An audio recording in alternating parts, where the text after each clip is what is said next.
En la localidad de Maluenda se sitúa la iglesia de las Santas Justa y Rufina, una edificación mudéjar construida entre la segunda mitad del siglo XIV y principios del siglo XV. El exterior del templo presenta un volumen compacto con muros de argamasa de yeso liso y una galería corrida de arcos situada sobre las capillas laterales.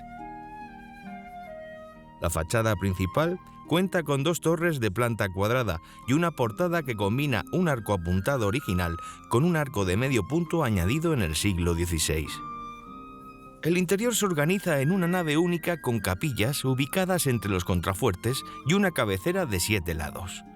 Las bóvedas están decoradas con agramilados, que son dibujos realizados mediante incisiones geométricas en el yeso, y una imposta pintada con los colores de la señal real de Aragón que recorre el perímetro del templo. Uno de los elementos más significativos del conjunto es el púlpito mudéjar de yesería, una pieza de forma poligonal realizada a comienzos del siglo XV. Este elemento se apoya sobre una base con forma de cono invertido y destaca por la precisión de sus relieves tallados en yeso. En los muros laterales se localizan retablos como el de San Nicolás de Bari y la capilla de los Ciria, espacio que conserva parte de las pinturas murales originales.